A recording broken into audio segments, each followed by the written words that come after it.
This Mishnah is I'm teaching this Mishnah now for Tuesday's daily Mishnah. If you're seeing it Tuesday morning, good morning. Otherwise, hope all is well. We're learning Mishnah Yoma, Perek Vav, chapter 6, Mishnah Dal, Mishnah 4. Previous Mishnah spoke about how there was a designated person who took the goat to the cliff. The Mishnah continues, V'kebesh asuloi, there was a ramp that was made for this person. This ramp went from the Beis HaMikdash, from the courtyard of the Beis HaMikdash that he took the goat out of, until outside of Yerushalayim, until outside the city. Why did they make it? They call it a ramp. It was like a bridge. It was an elevated area that he went along that whole area, the entire elevated area from the courtyard of the Beis HaMikdash until he was outside of the city. Why did they erect this? Because of the Babylonians who used to pull at his hair.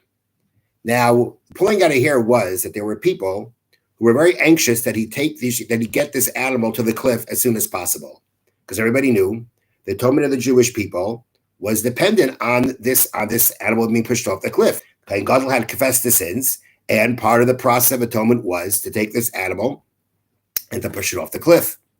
Now, the people were very anxious that he should do it because they want the atonement. So in their anxiousness, they kind of mistreated him. They would pull at his hair to kind of push him. Let's go. Take this out. Take it out and go.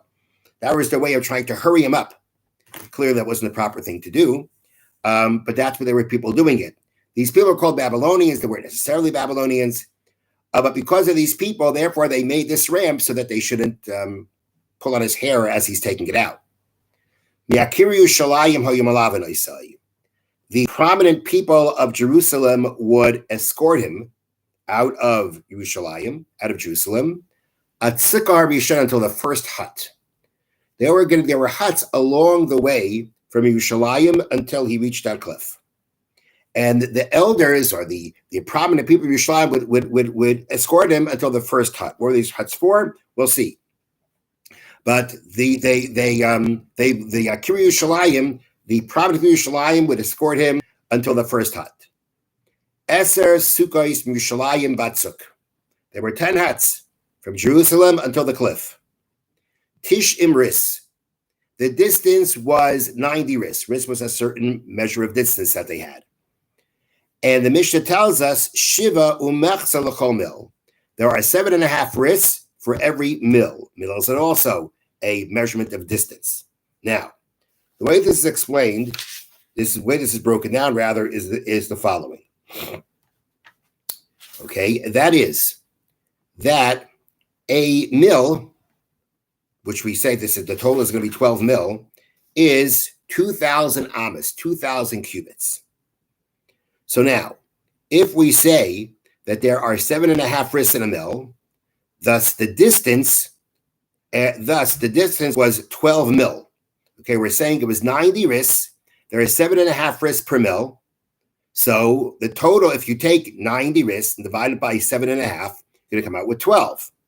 And that's what it means, 90 ris, 7.5 per ris, being 7.5 ris per mil. And therefore, the total at the end came out being 12 mil.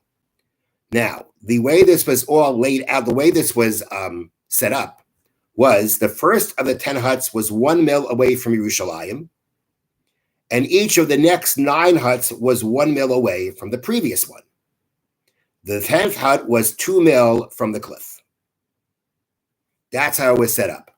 There was a distance from Yerushalayim to the first hut, and from each hut until the 10th hut, a mil, totaling 10 mil.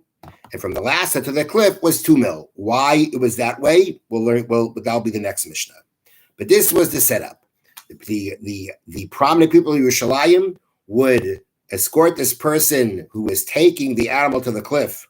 They would escort him to the first hut.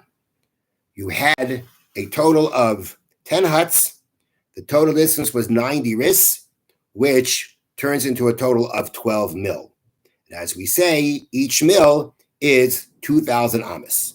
Now, for the next Mishnah, it's going to be very important to know this 2,000, what the significance of 2,000 amas. The significance of 2,000 amas is that on Shabbos and Yontif, it is forbidden to walk more than 1 mil, 2,000 amas, from the place where one was residing when the day began. And therefore, since there is this limitation of how far a person can go, therefore the whole setup worked out that it should be that no one transgressed this, or that the person didn't transgress. That those involved did not transgress the going more than the limit on Shabbos to go through this process, which will be more clarified in the next Mishnah. Have a wonderful day.